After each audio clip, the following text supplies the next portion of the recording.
Hey yo, what is up? Welcome in. We have week 4 of the NFL season, my top 5 performances, and a guy to watch or keep your eye on. Just want to start out by saying the Vikings finally got a win, so it's nice to be in the win column. Season's back on. It was a rough game, but they found a way to win it in the end. And also would like to mention Khalil Mack, who did not make the list, spoiler alert, but he had a great defensive game, had 6 sacks and 8 tackles total, I believe. So just a really good game, kind of brought him back to his prime. And also Justin Fields, who had another really good, or had his first good game of the year. What people were expecting against the Chiefs, he did it this week. Went 28 for 35 with 4 touchdowns and an interception. I think he had 335 yards. So just a great performance for him. Just couldn't quite crack the list with what happened this week. So now on to number 5. Coming in at number 5, we have Lamar Jackson, who had a little throwback to his MVP days. Didn't necessarily do anything crazy in the air or on the run, but the two paired together popped him on this list. He had 15 completions on 19 attempts, 186 yards and 2 touchdowns. He also ran the ball 9 times for 27 yards and had another 2 touchdowns. So he had 4 total touchdowns on the day, just kind of a throwback to MVP Lamar. And now on to number 4.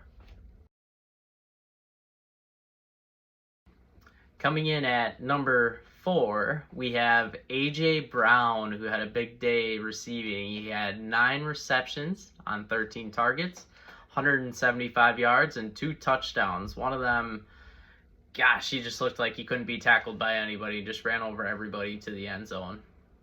And now on to number 3. Coming in at number 3, we have David Montgomery, who had 32 carries on 121 yards and 3 touchdowns. He also had 2 receptions on 2 targets for 20 yards. Just a solid game for him and the Lions as they just steamrolled the Packers on Thursday Night Football. The only frustrating part is if he keeps playing like this for fantasy football owners, how is Jahmyr Gibbs going to get on the field?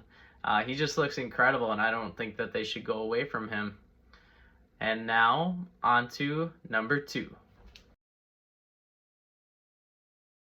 Coming in at number 2, we have a guy who's been doing this pretty much his whole career, but he had another crazy day. It's Christian McCaffrey, who had 20 carries for 106 yards. He had 3 touchdowns. He also had 7 receptions on 8 targets for 71 yards and added another touchdown there. So he had 4 total touchdowns, had a chance at 5, but they decided to give it to their fullback instead, who I don't believe he ended up scoring, but McCaffrey could have had an even better day. So now a guy who had an even better day than that, surprisingly, going on to number 1. Coming in at number 1, we have Josh Allen, who had a great day against the Dolphins. The Bills overall just were able to destroy the Dolphins after they had a really solid week against the Broncos. So Josh Allen had 21 completions on 25 attempts, 320 yards. He had 4 passing touchdowns, and then he also added 4 carries for 17 yards and a rushing touchdown. So just pretty much a perfect day for him. Ended up with 5 touchdowns, great completion percentage.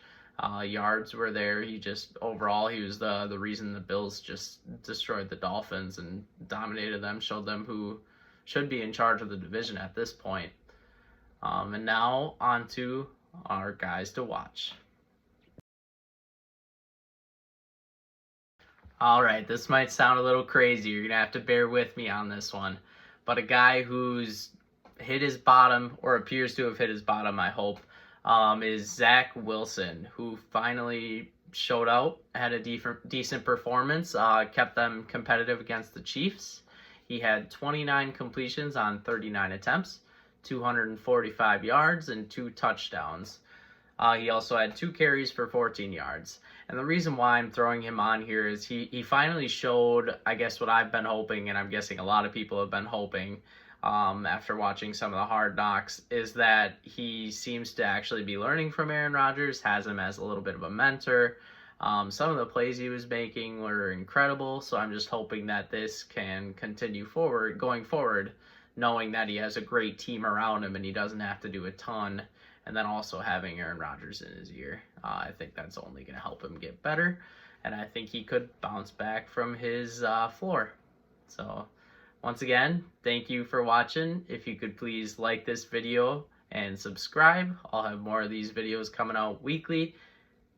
Have a good one.